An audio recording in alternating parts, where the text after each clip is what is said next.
that the family traditions and other kind of performance of Shraddha and all these ceremonies can continue. And if I fight this battle and all the men will be killed, then the women will be unprotected and they'll be exploited.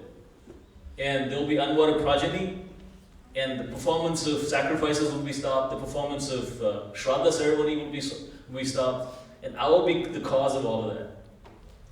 And he's kind of thinking pretty far ahead, and he's saying that by me fighting this battle, I will become the cause for stopping all sorts of ritualistic and scriptural injunctions in terms of activities and rituals. And anybody who stops such activities goes to hell. The Shastra said that. So he quotes Shastra and says that if you stop somebody from performing their prescribed duty of Varnashrama, you'll go to hell. And by me fighting, I will become the cause of that. So far, everybody's tracking the 4 reasons.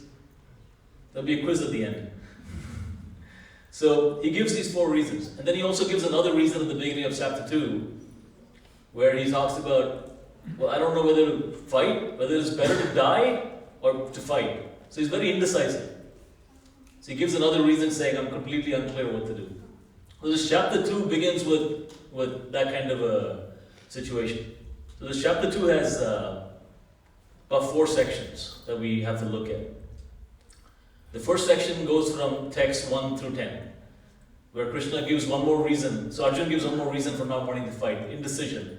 And then he surrenders to Krishna. And then there's this very, very famous verse, this 2.7, Karparne dosha bhata svabhava, where until then Krishna is not speaking that much, right? Krishna is just listening to Arjuna. And then Arjuna surrenders to Krishna saying, I'm just affected by this miserly weakness. I don't know what to do. So I'm a soul surrendered to you now. You tell me what I should do. So this, and Prabhupada quotes in the purport that Prabhupada says that at that point, the relationship changes from one friend to another, speaking to another friend, to a master, a teacher, speaking to a student. The relationship completely transforms there. That's a very pivotal verse in chapter 2, 2.7. Nice verse to memorize also. Karparne dosha pata svabhava prachvamitam dharma samurda cheta. Yashriyasan nishitam bruhitam me. So please tell me for certain what I should do. Shishyasteham sadi mam tvam prapanna. I'm your disciple and a soul surrendered to you. So he surrenders to Krishna and asks him to tell me for sure. Don't give me options. Don't tell me that maybe you can do this and that and the other thing. Tell me for sure and certainly what to do. He's asking for specific instructions now. And so then, in the next section, which goes from 2.11 to 2.30, is called the Jnana section of chapter 2. So in the Jnana section, Krishna gives him knowledge. Now what knowledge does he give him? There's all sorts of knowledge, right? There's knowledge of how to program a computer, there's knowledge of how to repair a car. So what kind of knowledge is Krishna giving Arjuna? What is real knowledge? The knowledge he's talking about is the knowledge of the soul. So he starts telling Krishna starts telling Arjuna that actually you're not the body, you're the soul. And one of the most interesting verses in that section is also in the very beginning of that section, where Krishna tells Arjuna that you simply have to tolerate it. You simply have to tolerate it. So it's a very beautiful words where he says, in the beginning of this, I think it's 12 or 13. 13. Matra sparshastu kamteya shitoshna sukha agama apayana nitya tanti tiksha bhavana. He says that happiness and distress will come and go, just like coming and going of summer and winter seasons. And they arise out of sense perception, so you should simply learn to tolerate. And interestingly, Krishna is not telling Arjuna that you surrender unto me, all your problems will go away. He tells him that you should learn to tolerate it. And this whole section from text 11 to text 30 is really about the knowledge of the soul. So Krishna emphasizes the knowledge of the soul. He's talking about you're actually not the body, you're the soul. The real you is the soul, and the soul can never be destroyed. So in the unavoidable discharge of your duty, you should not be bewildered. As a Kshatriya, it is your duty to protect. And in the unavoidable discharge of your duty, you should not back down. You have to fight. He explains them from the concept of you're not the body of the soul. And also tells them that, but if you think that the body is all in all and the soul doesn't exist, even then there's nothing to lament. Because the body is going to be destroyed anyway, so why would you not do your duty if you even believe that the soul is not existing and can be destroyed? So this whole argument is, he looks at the argument from both sides. And the objection of Arjun that he counteracts with this whole argument is the objection of compassion. So Arjun is saying, I feel great compassion for my loved ones. And Krishna's argument back is that your compassion is misplaced. Because you're having compassion for the body, which doesn't have any permanence, and the soul is the real you is the soul. So you're speaking like a person. So he actually, very interestingly, in the beginning of the section, Krishna does not give Arjuna any leeway. He doesn't say that, oh, these are very nice arguments, I really understand your point. He doesn't say any of that. He says, you're speaking seemingly learned words, but you're a fool.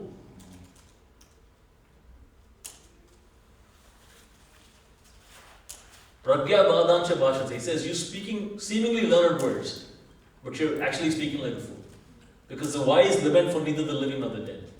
So, it's very interesting how Krishna's response is very, very interesting. So he doesn't commiserate with Arjuna. He doesn't say that, no, it's very nice arguments. He immediately slaps him in the face, saying, what kind of argument? What are you talking about? He says, Klaipyam ma gamas partha. From where have these impurities come on you? Shudram hriday dauralbhyam. So he calls him a coward. He calls him like the petty. These are very strong words. For a Kshatriya, to call a Kshatriya coward is the most bravest insult. Right? So the various Varnas, you have Brahmanas, Kshatriyas. Brahmanas are more in the pursuit of knowledge. So if you call a Brahmana a coward, it doesn't really bother them that much. If you call a Brahmana a fool, it's a big problem. Because he prides himself on having education or knowledge. Kshatriya, you call him a coward, problem. Right? A Vaishya, you call him a coward, no problem. You call a Vaishya a miser, big problem. Because they pride themselves on the ability to have wealth and give charity. So the different Varnas have different buttons you can push. So Krishna knows what button to push. And the button he pushes for Arjuna calls him a coward, saying, what kind of cowardly response is this? When you're standing in the battlefield, you have your armies drawn, and now you're saying, no, maybe I should go, I should not fight, maybe I should beg. I should live by begging. He gives all these arguments. And so Krishna, in the first section, he completely destroys that argument of compassion. Saying compassion is good, but misplaced compassion is bad. Misplaced compassion is bad. Some people sometimes argue the point that, well, Krishna is advocating war, and war is not good. And Prabhupada makes the point in one of the purport that we read that non-violence is good, but it's not an absolute principle. So in certain circumstances, violence has to be applied to protect the innocent.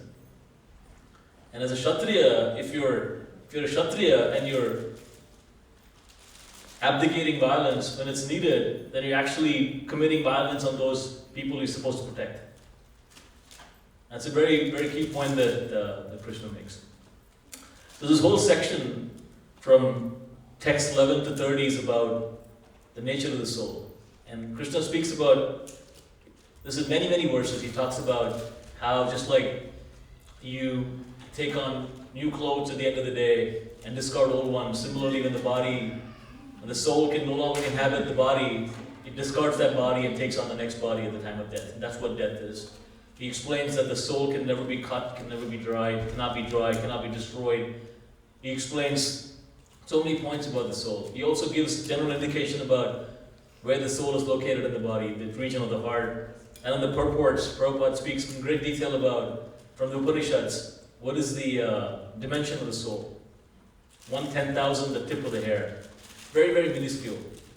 But that minuscule soul pervades the entire body and gives us the consciousness that we are alive. So that whole section is is that section. Then we get into this section, and this verse 32 falls in the section where the section is called Karma Kanda section, from text 31 to 38. Now, Karma Kanda is not the highest philosophy, but since Arjun made an argument that how can I enjoy, Krishna counters that argument saying, if you want to enjoy, well, Karma Kanda is the way to enjoy. Karma Kanda literally means performing activities with the objective of getting something in return. So not the highest bhakti stage or anything of that sort, but still, a lot of the Vedic literatures, or 80% of the Vedic literatures, are actually concerning themselves with Karma Kanda. That's because majority of the population of the world is not looking for the highest bhakti. They want most people who perform any kind of religious activities, whether they're going to church or mosque or temple, or going to these places of worship, in order to get something in return. So I perform this particular ritual or puja, and I get something in return.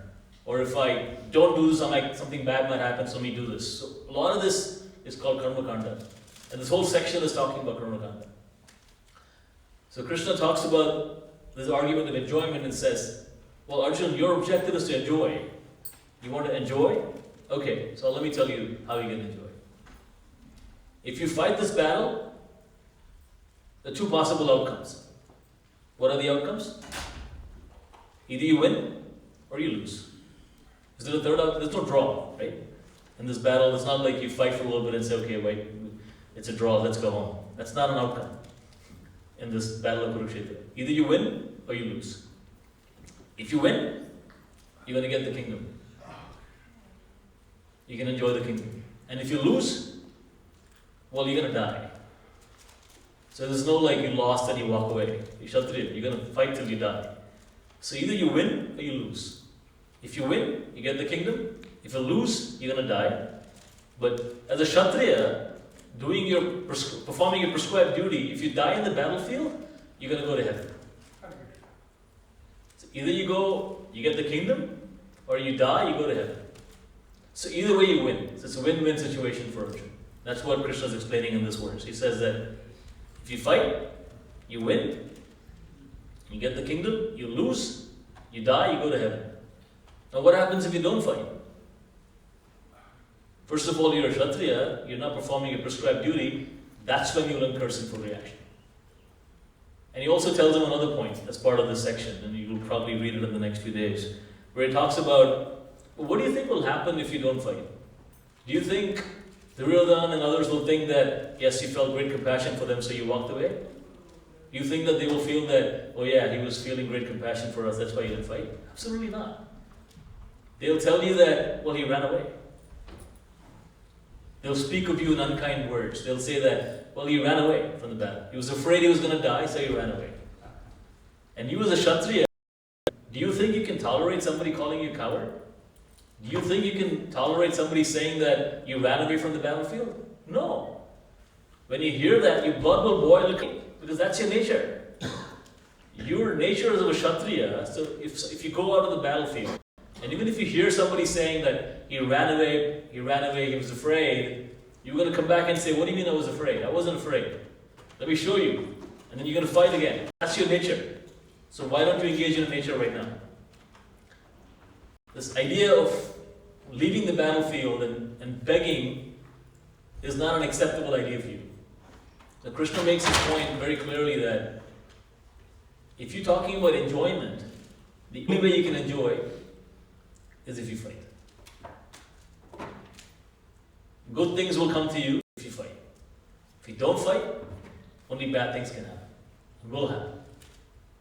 So that's the section.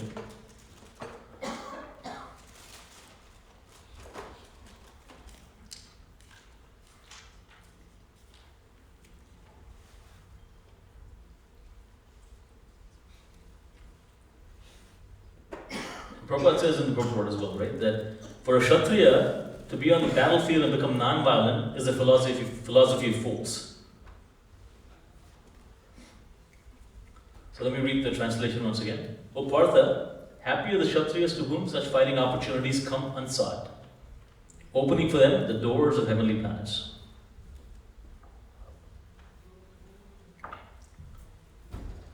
Any questions on these points? Is the soul 1/10,000th of like a tiny microscopic thing? It's not visible to our eyes because we can't see that. Is it self-illumined? It's situated, it's a localized thing, right? It's not all over.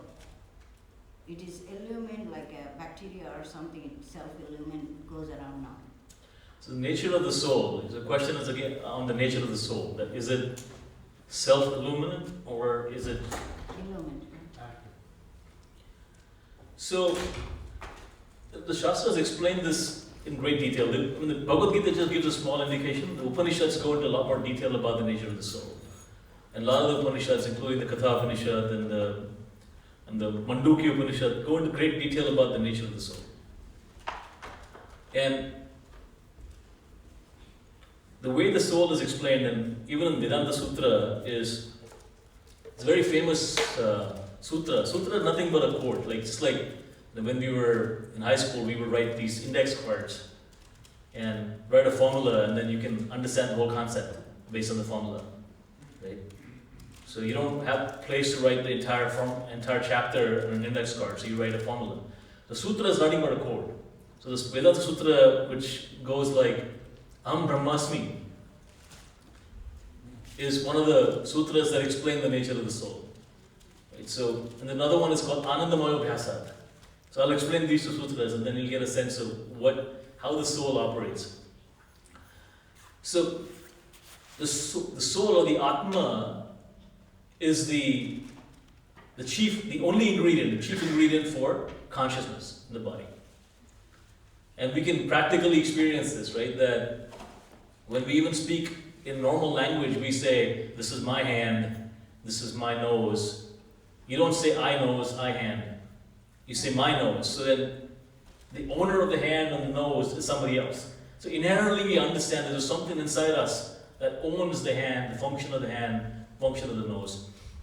So the symptom of life is consciousness. And that symptom of consciousness is enabled by the presence of the soul. The moment the soul leaves the body, the symptom of consciousness goes away. Right? So when somebody dies, the body is still lying there, and a minute, or even a second before they pass away, they have symptom of life. The symptom of life leaves, the body's still there. Chemically and organically, they might be the same. They haven't lost weight, nothing. Just maybe 30 seconds after they pass away. But what's actually gone is the symptom of life, the consciousness. So when even the relatives say, he's gone, and somebody who's not very bright might look and say, what are you talking about? He's right here. No, but the symptom of life is gone. And that's why we say he's gone. So when the sutras talk about Aham Brahmasmi, they talk about this nature of the soul. So some of the Mayavadi commentators misunderstand this sutra, and they think that Aham Brahmasmi means that I am God. Right? So and it's very clear in the Shastra that nowhere in the Shastra is the individual soul referred to as Paramatma. The individual soul is always referred to as Atma, never as Paramatma. You never see any Shastric verse which says that we are all Paramatmas. There is no such verse. Right? So we are Atmas. Now Aham Brahmasmi literally means that we are the same nature as Brahman, which is the absolute. And Prabhupada gives the example of, Prabhupada's purports are so wonderful. If you read these purports, it just gives you so much illumination of all the points in the Upanishads as well, where he talks about a drop of water from the ocean and the ocean itself. So the ocean is like God. But if you let's say you go to the ocean, the Atlantic Ocean here, and you go and bring a little bucket of water to your house, can you say that I have the ocean in my house? In one sense you can, because you have the water of the ocean. If you were to check the chemical properties of the water in your bucket, it would be identical to the ocean. The pH and the salinity and all those other properties you can check for water, right? It would be identical to the ocean. So in one sense, yes, you have the ocean in your house. But in another sense, not really. Because the full fury and power of the ocean is not in your house. Right? So, the nature of the soul is the same as the nature of God, but the quantity is infinitesimal versus Krishna is infinite. So that is the distinction, but the power to illuminate is the same. Same way in the chapter, in 14th chapter, Nature, Enjoy, and Consciousness, Krishna talks about Kshetra and Kshetragya. He explains that concept very nicely, where he says that, there is Kshetra means field, and Kshetragya means node of the field. And he explains this concept by saying that you as a living entity know your field. So, and the example I usually give for this is that you may have somebody you love very dearly, and if they stub their toe or get hurt in some way, you may feel a lot of compassion that they're getting hurt and they're hurting. Like a child falls and injures himself or herself. You may feel great compassion. Oh man, this child is hurting so much. But there is no way you can feel that physical pain. No matter how close, well, might be exceptions. People talk about, twins and all that. Those are exceptions. I'm talking about general cases, right? Most normal people in general scenarios, no matter how dear you are to somebody else, you cannot take away half their pain. Saying that, you're feeling a lot of pain, let me take half that pain. Physically. Emotional, mental pain you can share, but physical pain, that person has to bear. That's a clear, kind of marked example of Kshetra and Kshetragya. That your field of activities, only you can experience. So your soul, the sphere of influence is your body. The Kshetra and Kshetragya. And that is, and then in the same section, Krishna explains that, but I'm the knower of all bodies. So I'm also Kshetragya, but my field is not one body, but entire creation.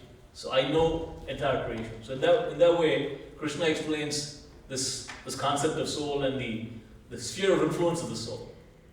Then what is the nature of the soul? Anandamaya Bhyasa, which means that the pursuit of happiness is the nature of the soul, the objective of the soul. I mean, most mentally sound people get up every morning and want to do things that make them happy. Again, I'm talking about mentally sound people. So if you're getting up and thinking, what can I do today to make me happy? That's because that's the nature of the soul. So, objective of human life is to become happy. Nothing wrong with that. Because that is the nature of the soul. The problem is most people don't know how. So we're taught so many things, but we're not taught how to become happy. And that is why we take shelter of the Bhagavad Gita and the Acharyas, Srila Prabhupada taught us that, well, the way to become happy is to become spiritual. Why? Because ultimately we're not the body, we're the soul. So if you were actually material, then material things could make us happy. If you were just material, if you were not soul, the driving force within our life that drives our consciousness was not the Atma. We were just material body, and things connected with the material body, and only material things could make us happy. But since that is not the case, since we're spiritual, the only things that can really make us happy are spiritual things.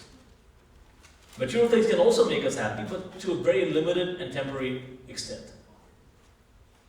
Right? So, Prabhupada gives the example in the purports of Bhagavatam. He talks about if a man is in a desert, wandering in the desert, and it's very hot, 120 degrees, it's very hot, and he's very thirsty, and somebody offers him a drop of water. Is that water?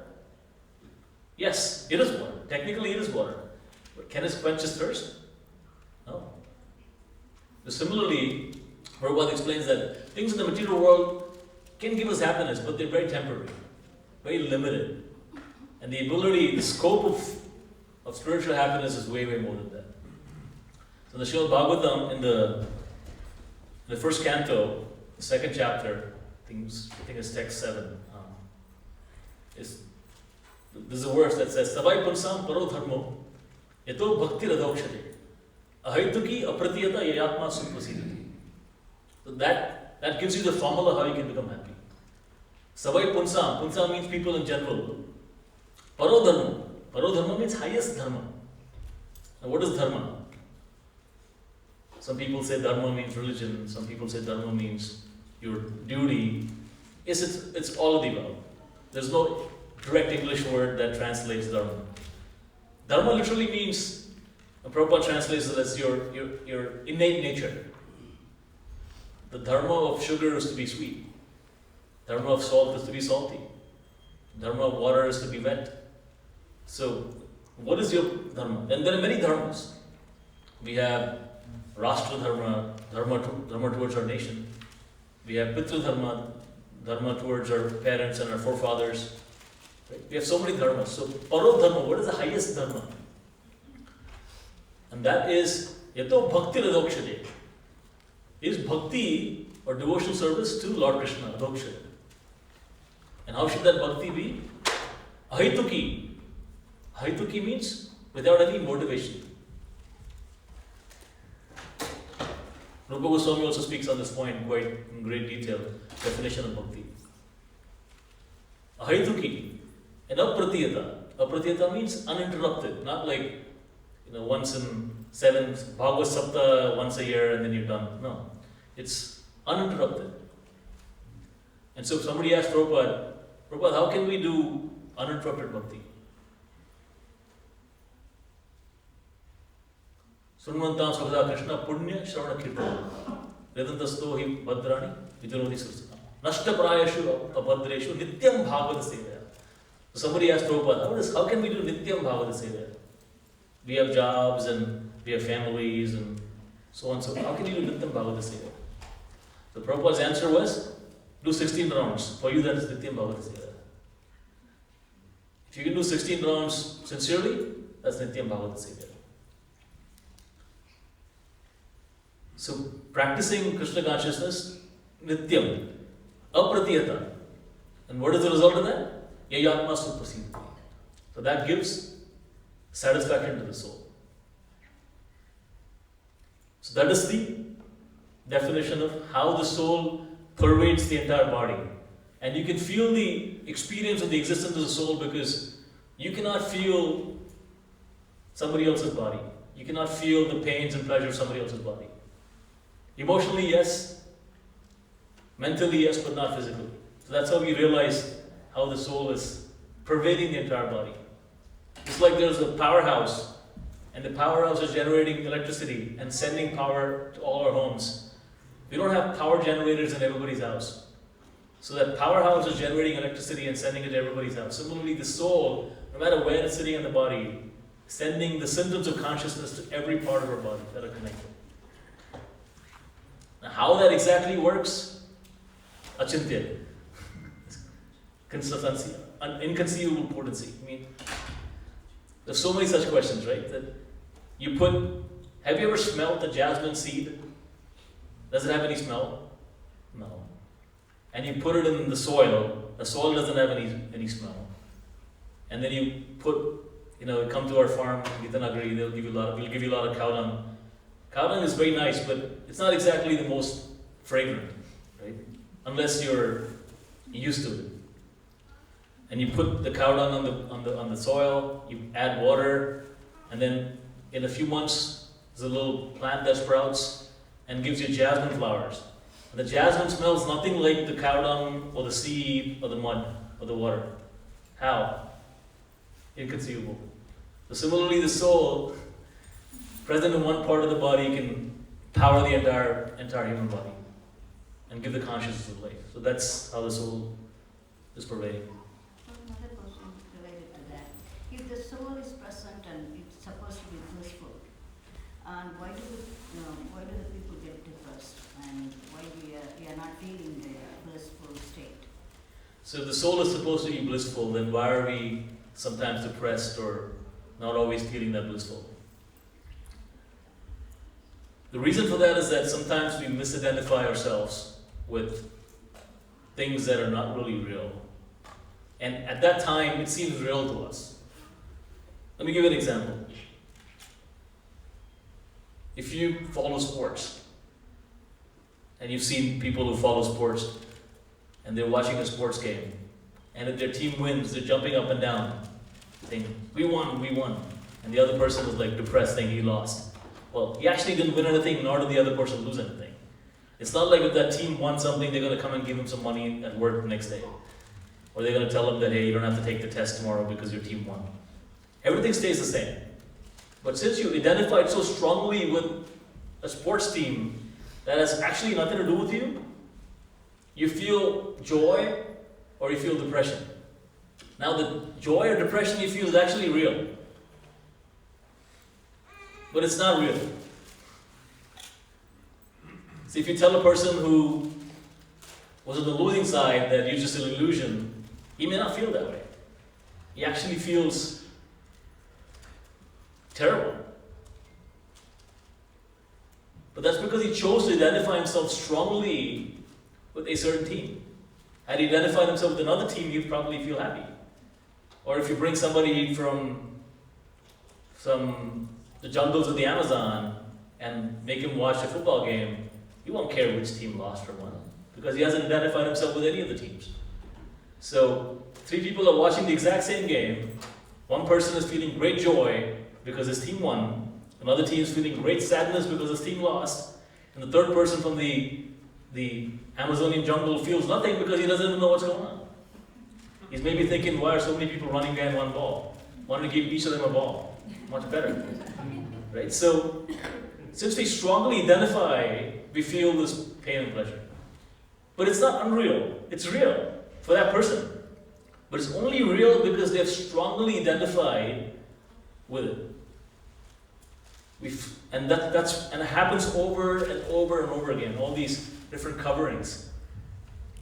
Right? So Prabhupada talks about this as well. Like if you take a little bit of yellow dye and put it in water, what happens? So water is still water. Water does not become yellow, but it gets tinted with yellow, so you feel it's yellow. It's like if you wear yellow glasses, everything looks yellow. It actually looks yellow to you. So you're not an illusion. It actually looks yellow to you, but because you've worn yellow glasses. So think about that in our life. So we identify and misidentify with so many different things that we feel strongly that all these different things that are impacting us are real. And we forget the real thing. We forget the real thing that gives us happiness. We identify with everything else other than Krishna. And that is the cause of the distress. Because at the end of the day, when the time comes, right, no matter what connections, what posts we have, no matter what, maybe president, the temple, we may be anything, we may be such a wonderful personality and everybody respects us, but when the time comes, there's only one person who has that connection with us. That's Krishna. And by surrendering to Guru and Krishna, that's the only connection we have. So if you realize that and chant the holy name sincerely, that's the way to happiness. Otherwise all these other problems are waiting. There's no dearth. So we can chant loudly, everybody, Hare Krishna one time. So Hare Krishna, Krishna Krishna, Hare Hare, Hare Ram, Ram Hare Hare. So the last chanting was more important than the 1 hour I spoke. So I think we are out of time. So if I spoke something which was not proper, please excuse me. Thank you very much. Hare Krishna.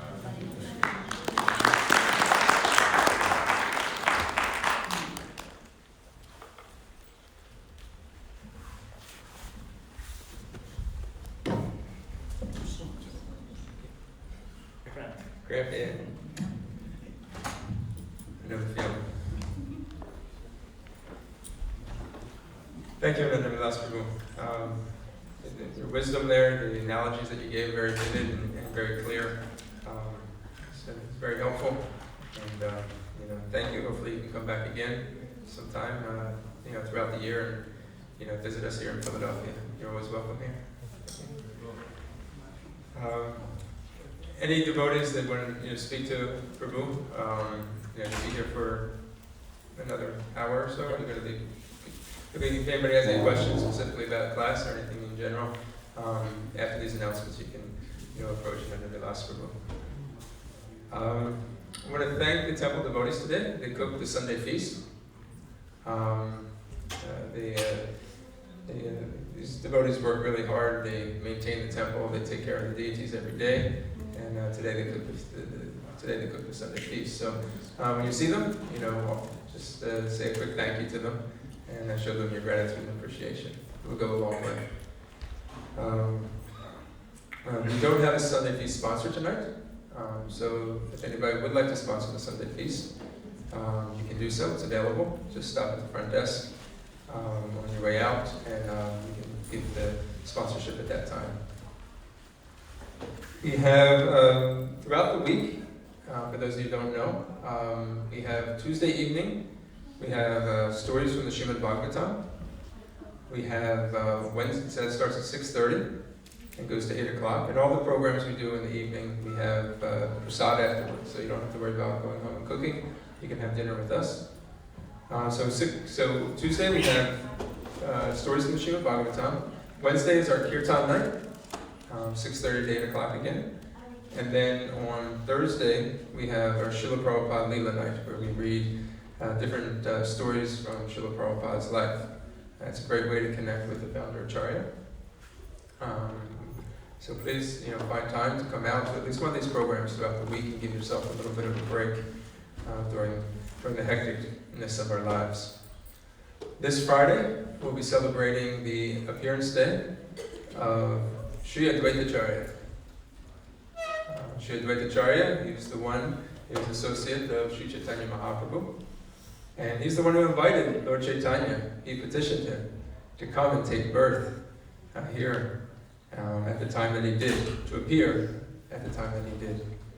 And so we're going to be celebrating Advaita Acharya's appearance day at the Govinda's Bhakti Garden.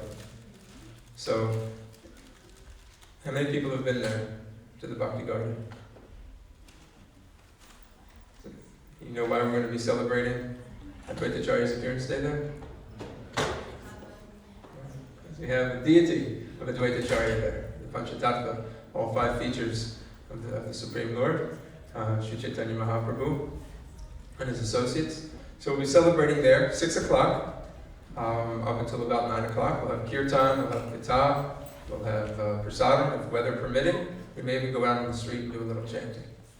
So come join us. It's at the corner of Broad and South, 1408 South Street, exactly. You'll get a notice in the newsletter. And if you have any questions, you want to get involved or want more information, just come and see me afterwards. So again, this Friday, Advaita Acharya's appearance day, 6 o'clock at Govinda's Bhakti Garden, 1408 South Street, 6 o'clock. The next day, February 1st, first Saturday of the month. Anybody know what that is? Maha Cleanup, very good. Every month now that I'm asking, more and more people seem to know about it, so that means it's kind of growing, which is good. It's a great time for everyone to come out, participate, get to see devotees, associate, and perform some practical devotional service by cleaning the Lord's temple. We were reading 2 weeks ago about the pastimes of Maharaj Ambarish. He's the emperor of the entire world. But you know what? You know how he purified himself? You know what he did? The Lord's temple with his hands. You know what he did with his feet? He used them to walk to the temple. So this is we can follow in the footsteps of Maharaj Ambarish. We can follow in the footsteps of Sri Chaitanya Mahaprabhu, who also showed by his personal example during the Gundichika Marjana Leela to clean the temple. So it's a great opportunity. We start at 9 o'clock. We end at around noon, so you can come and have breakfast with us and lunch with us, and clean in between. Looking ahead, we have some things that I want to mention to you that you may want to mark on your calendar. In April, we have in New Vrindavan, there is the Living Name Retreat. This is April 9th through April 12th. I highly recommend anybody who wants to reinvigorate their practice of chanting, their japa, their kirtan, to attend this retreat. I went last year, and it's facilitated by His Holiness Sachinandana Maharaj. And Maharaj has a special gift to be able to give insights into the holy name. Now, last year in Philadelphia, we had 16 people that went, that represented. And they told us if we come back this year with over 20 people, so 20 or more people, those people will get a 10% discount off the retreat. Now, they say it's filling up pretty quickly. So if you are interested in going, we can do a carpool. I expect we'll have probably about at least 15 people, but we're hoping to get over that. If you are interested, we have to sign up soon, because we got a notice from New Vrindavan just this week that if you are interested, it's starting to fill up. So at the front desk, you can see Sita Mataji. She'll sign you up. I think we have, how many do we have? Do we have anybody signed up yet? We have 7. We have 7 signed up. So again, it's also a way we can do carpooling. I think last year we took 4 cars up there. So it's a way to kind of, again, bond and do a group trip. So Holy Name Festival, it's also Easter weekend. So a lot of people get off that Friday. It's a good time to get away if you can. We usually leave that Thursday. So 9th through the 12th. A couple of weeks later, in Central New Jersey, there is a retreat hosted by Central New Jersey, ISKCON of Central New Jersey, and they'll be facilitated by His Holiness Bhakti Churu Maharaj. You'll see in the lobby and throughout a couple of places in the temple advertisements about that. So it's a close by temple. It'll be a great opportunity again to do a retreat and get the association of Maharaj. And last week we had visitors from Gita Nagari Dham, and they were advertising this community agricultural initiative. And they said in order to really do this, we need 20 people to sign up. And there's 2 ways you can do it. They would be, what the program is, they're going to be growing different types of vegetables, and they will deliver starting at the end of May, going all the way through to the end of October, every week. I think it was 10 pounds of vegetables per person who signs up. All organic vegetables grown in the fields of Gita Nagari by the hardworking devotees. It's a great way to support this initiative. When you read about Srila Prabhupada, one of the things he really wanted to do was connect us to the farm communities. He wanted to get our produce from the farms. Actually, Vishnu Gadal Prabhu was actually saying that when Srila Bhaktisiddhanta Saraswati Thakur, when he went to Calcutta to preach, he actually demanded that all the produce actually be grown in Mayapur, that they were Jews who actually come from Mayapur. So, similar idea.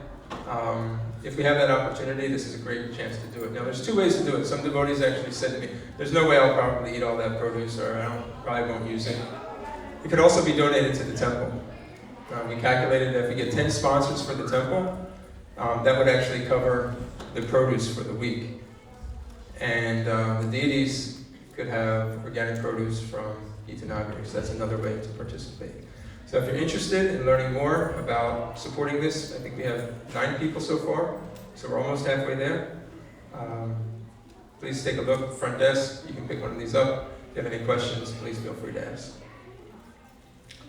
So we have it's time for our prasadam prayers. We have the Sunday school devotees, they're going to come forward and lead us in the prasadam prayers. This is very, very special. We've been doing this now for a couple months. And it's a way to prepare our consciousness before we go and take prasadam. Now one thing I want to mention is that it seems to be happening each week. We want to make it very clear. Nobody can have their prasad in the lobby area, and that includes along the side area here. It's a brand new building. We have Srila Prabhupada's wall there, Srila Prabhupada's memorial. We want to keep this place clean. And we have the prasadam, the old temple room, and then we have also the 2nd floor. But please do not bring your prasadam to eat into the lobby, anywhere into this new building. Sorry, Prabhu. Thank you. Be much appreciated. Front.